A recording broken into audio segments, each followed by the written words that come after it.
만한 여자한테 푸는 걸 수도 있는데요.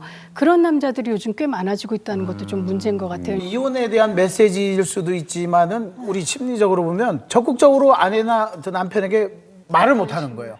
그러니까 수동 공격성 행동이라 맞아요. 해가지고 패시브 어그레시브 하는 거거든요. 이거를 뭐 적극적으로 아내에 대한 불만, 남편에 대한 불만을 얘기를 못 하니까 그런 걸 통해서 은근히 지속적으로 보복을 하는 성격 장애까지 있을 수가 있는 거거든요.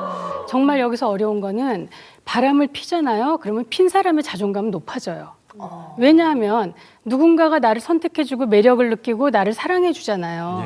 그런데 당한 사람의 자존감은 떨어지죠. 내가 정말 매력이 없나? 내가 그렇게 저 사람한테 하찮은 존재였나? 이런 생각이 들죠. 그러니까 보면 아까 왜 내연녀가 전화하고 이런 게 그 사람은 둘이 만나서 얘기할 때 내 아내는 이런데 당신은 이렇다고 계속 축혀주고 그리고 또 아내를 막 깎아내렸겠죠. 그럼 이건 뭐 남자나 여자나 마찬가지지만 그런 경우에 그 여자는 굉장히 자존감이 높아진 거죠. 내가 앞으로 이 가정 생활을 계속 해 나갈 마음이 있는 마음이 있으면은 그거에 대해서 더 알려하지 않는 것이 훨씬 근데 낫겠다는 사람 마음이 얘기네요. 참 알 수가 없어서요. 우리가 늘 이렇게 얘기를 해요. 그 열어봤자 판도라의 상자다 이런 얘기를 하는데요. 쉽진 않겠지. 한 번 듣고 나면 자꾸 물어보게 되는 거예요. 그리고 그 상황일 때마다 이때 당신 어땠어? 그 사람하고도 또 상상을 또 그렇죠. 붙여가지고 그 사람하고도 이렇게 했어? 이렇게 했겠지? 이런 생각을 하니까 자꾸 자기한테 더 괴로워지는데 소위 패닉 상태에 빠지게 되는데 그때는 냉정하게 한번 생각을 해봐야 돼요. 내가 이 인간을 용서하고 살 건지 데리고 살 건지 맞아요. 아니면 깨끗하게 갈라질 건지. 그래서 만약에 깨끗하게 갈라질 거면은 뭐 증거도 잡고 해야 되는데 만약에 그냥 용서하고 살 거면은 사실 그런 현장을 보거나 하면은 그게 잊혀지지가 않거든요. 그러니까 차라리 안 근데 보시는 게 나아요. 용서라는 게 참 어려운데요. 10년 후에 내가 지금 돌아봤을 때 어떻게 한 것이 잘하는 것인지 생각해 보라고. 그러니까 이 부인 쪽에서 이런 마음이, 그러니까 그래도 뭐 더 이상 캐지 말고 살아야겠다 이런 마음이 들기 위해서는 남편의 역할이 굉장히 중요하죠. 그리고 이 내연녀가 전화를 했을 때는 대부분의 케이스에서는 이 그 외도하는 그 관계가 깨지게 돼 있어요. 왜냐하면 절대 웬만한 남성들은 자기 가정을 깨고 내연녀를 계속 지속할 상황이 없거든요. 그런 생각을 안 해요. 그러니까 이 남자가 말은 나한테 굉장히 확신감을 주지만 자기 본처하고 관계를 지속하기 때문에 답답해서 연락을 한다라는 거죠. 대개의 경우는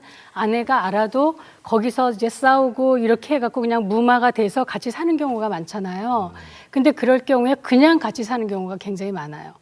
그러니까 그냥 없었던 일로 치고라고 생각하지만 아내의 마음은 굉장히 막 속이 제대로 막 정리가 안 된 구글구글 상태로 그냥 그렇죠. 뭐 예, 그러니까 질끈 눈 감는 그쵸. 식으로 그런 관계에서 가면 아이들이 그걸 보는 거예요. 제가 이제 얼마 전에 상담한 경우도 5살이 됐는데 애가 태어나서 남편이 바람을 폈고 그때부터 부부관계도 안 하고 각방을 쓰는 거예요. 근데 남편이 미우니까 물도 안 떠다 주는 거죠.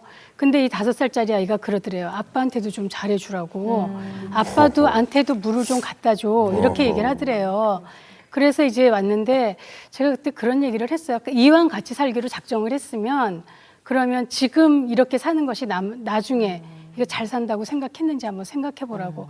내 인생을 위해서 좋은 일이 아니에요. 그래서 만약 같이 살기로 했으면 정말 적극적으로 화해를 하고 좋아지려고 노력을 해야지 그냥 덮어서는 안 된다는 거죠. 네. 네. 자, 이렇게 제일 좋은 건 사실 서로 화해를 하고 앞으로 다시는 바람 피지 않고 그런 거긴 하지만 혹시나 아까 저 병적인 사람 꼭 이혼을 해야 되는 경우가 생기잖아요. 정말 병적인 사람하고는 살 수는 없죠. 여러 준비가 좀 필요할 텐데요. 이 자세한 내용을 저희가 VCR로 한번 준비해봤습니다. 보시죠.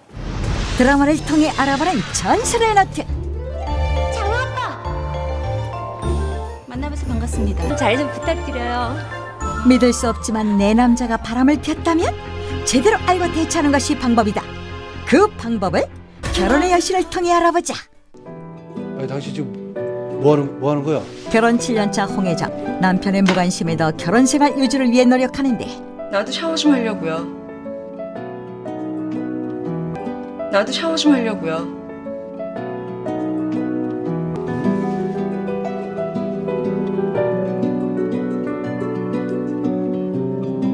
어휴, 착하네 우리 딸. 엄마가 너무너무 사랑하는 거 알지?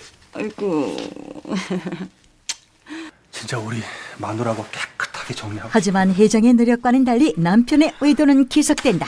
애들 앞에서는 안 된다고요. 야! 이 나쁜 자식.